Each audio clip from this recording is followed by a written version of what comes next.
దాదాపు ఓ 3 దశాబ్దాల క్రితం అందరి యువతలాగే ఓ 20 ఏళ్ల కుర్రాడు జీవితం విసిరే సవాళ్లను ఎదుర్కొంటూ వాటి సమాధానాల కోసం ఎదురుచూస్తున్నాడు. ఏం చెయ్యాలో తెలియని నిస్సహాయత, ఏమవ్వాలో తెలియని అసహనం. ప్రపంచం ప్రశ్నల పుస్తకంలా కనిపిస్తోంది తప్ప ఎక్కడ చూసినా జవాబు జాడేలేదు. ఇది కేవలం ఆ 20 ఏళ్ల కుర్రాడి సమస్యే కాదు, అప్పటికి ఇప్పటికీ ఎంతో సతమతం అవుతున్న ఎందరో యువత సమస్య కూడా. ఇలా సతమతం అవుతూ ఎటు వెళ్లాలో తెలియని సమయంలో మార్షల్ ఆర్ట్స్ అతనికి మార్గం అయ్యింది.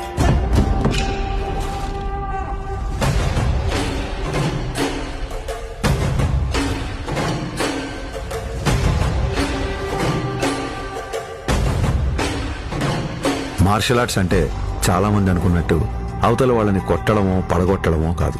మన అహాన్ని తొక్కిపెట్టి మన కాళ్ల మీద మనం నిలబడ్డాం, మన ఆవేశాన్ని అరచేతి అదుపులో ఉంచుకోవడం. ఒంటరితనం, ఒత్తిడిని ఎదుర్కోవడం నేర్పిస్తే శిక్షణ, క్రమశిక్షణ నేర్పించింది కళ్యాణ్ కుమార్ను మన పవన్ కళ్యాణ్గా మార్చింది. సంవత్సరాలు గడిచాయి, కొత్త దారులు ఏర్పడ్డాయి. అలాగే తన సినీ ప్రయాణం మొదలైంది.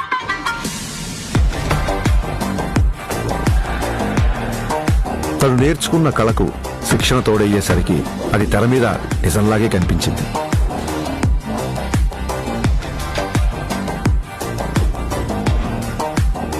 ఆ నిజానికి తన నిజాయితీ తోడయ్యే కోట్ల మంది గుండెల్ని గెలిచింది.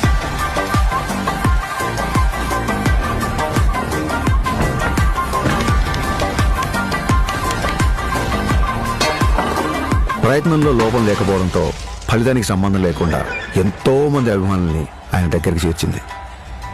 కరాటే, కిక్ బాక్సింగ్, ఎస్క్రిమా, ఇలా మార్షల్ ఆర్ట్ ఏదైనా అదే డిసిప్లిన్, అదే క్రమశిక్షణ. వాటిని కూడా తన సినిమాల ద్వారానే జనాలకు దగ్గర చేశాడు.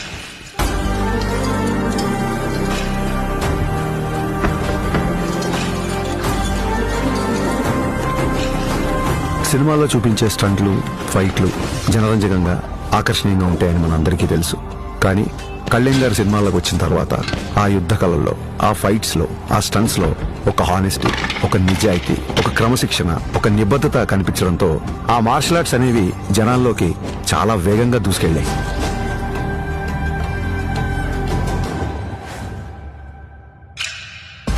అసలు మార్షల్ ఆర్ట్స్ ఫిలాసఫీ చెప్పేది ఒకటే, కంటిన్యూస్ లెర్నింగ్, నిరంతరం నేర్చుకోవడం.